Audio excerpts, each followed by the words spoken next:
Hello दोस्तों, नमस्ते। स्वागत है आप लोगों का हमारे यूट्यूब चैनल हिंदी स्टोरी में। आज हम लोग परीक्षा गुरु उपन्यास का प्रकरण 5 देखने वाले हैं।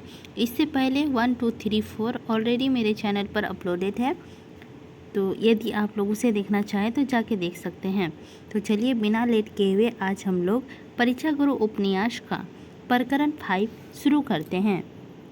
विषयासक्त इच्छा फल के लाभसो कभू न पुरहि ला आस, जैसे पावक धीत मिले बहुविधि करत प्रकाश। हरिवंश। लाला मदन मोहन बाग से आए, पीछे ब्यालू करके अपने कमरे में आए।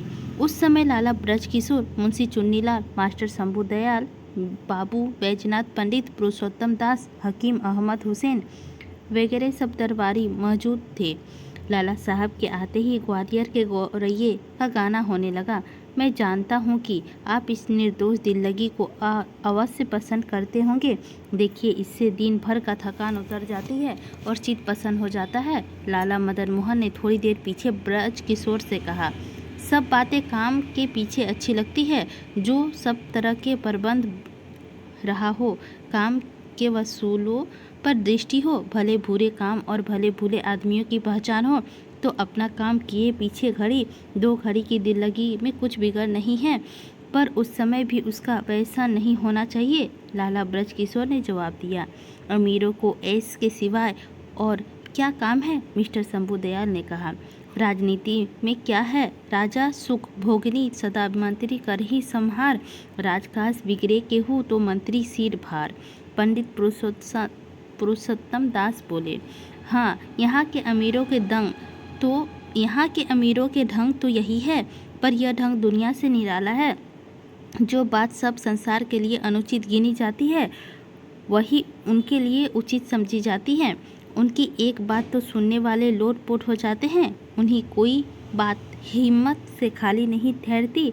जिन बातों को सब लोग बुरी जानते हैं, जिन बातों को करने में कमीने भी लग जाते हैं, जिन बातों को प्रकट होने में चलन भी शर्माते हैं, उनका करना यहाँ के धनवानों के लिए कुछ अनुचित नहीं है।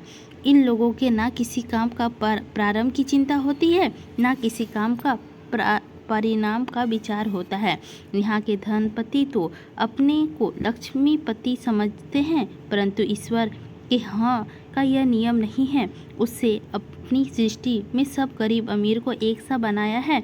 लाला ब्रज किशोर कहने लगे, जो मनुष्य ईश्वर के नियम तोड़ेगा, उसको उस अपने पाप का अवश्य दंड मिलेगा। जो लोग सुख भोग में पड़कर अपने शरीर या मन में कुछ परिश्रम नहीं देते, प्रथम तो असावधानता के कारण उनका यह वैभव ही नहीं रहता, और रहा भी तो कुदरती कायदे के मजदूर, उनका शरीर और मन कर्म से दुर्बल होकर किसी काम में नहीं लगता। पाचन शक्ति के घटने के तरह तरह के रोग उत्पन्न होते हैं, और मानसिक शक्ति के घटने से चित्त की विकलता, बुद्धि और अस्थिरता और काम करने की अरुचि उत्पन्न हो जाती है, जिसमें थोड़े दिन में संसार दुखपूर्ण मालूम होने लगता है, परंतु अत्यंत मेहनत करने से भी शिथिलता हो जाती है।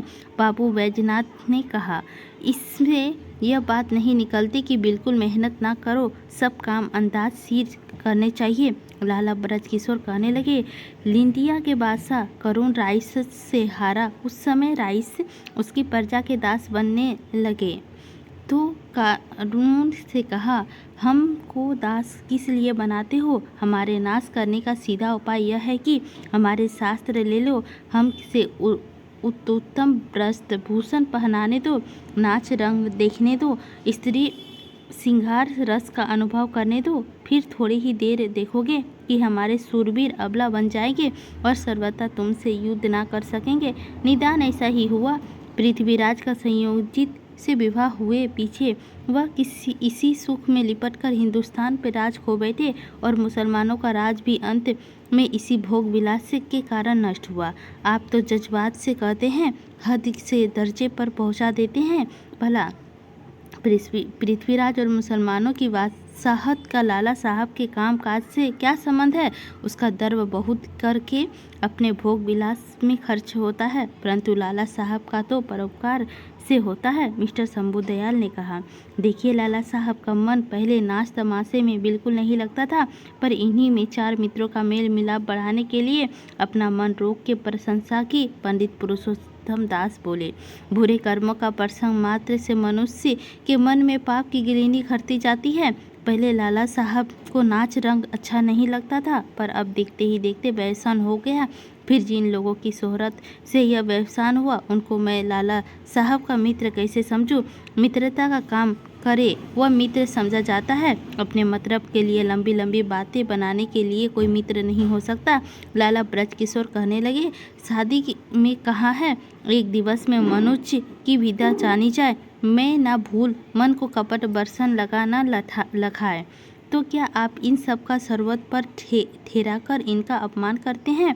लाला मदन मोहन ने जरा तेज होकर कहा, नहीं, मैं सबको एक सा नहीं ठहरता, परंतु परीक्षा हुए बिना किसी को सच्चा मित्र भी नहीं कह सकता। लाला ब्रजकिशोर कहने लगे, एकिलस नामी का एथीनियम से साइलालूस का बासा डियोन की बड़ी मित्रता थी। डियोन बदुआ केलिस के मकान पर जाकर महीनों रहा करता था। एक बार डियोन को मालूम हुआ कि केलिसस उसका राज छीनने के लिए कुछ उद्योग कर रहा है।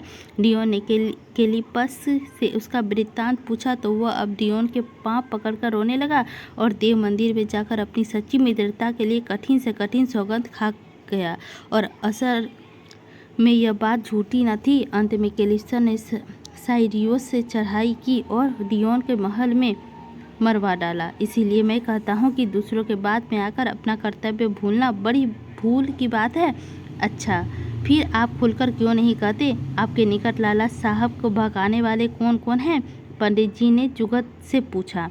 मैं यह नहीं कह सकता कि जो बहकावते होंगे उनमें जी में आप समझते होंगे। मुझको लाला साहब के फायदे से काम है और लोगों के जी दुखाने से काम नहीं है। मनुस्मृति में कहा है, सत्य कहूँ अरु प्रिय कहूँ, अप्रिय सत्य ना भाग, प्रिय हूँ असत्य ना बोलिए, धर्म सनातन राख। इसीलिए मैं इस समय इतना ही कहना उचित समझता हूँ। लाला ब्रजकिशोर ने जवाब दिया और इस पर थोड़ी ही देर में सब चुप हो गए। इसी के साथ हमारा प्रकरण 5 समाप्त होता है। आई होप आप लोगों को अच्छी लगी होगी, तो लाइक कीजिएगा, चैनल पर नए होंगे तो सब्सक्राइब कीजिएगा, कमेंट करके हमें बताइएगा कि मेरे वाचन में कहाँ गलती है।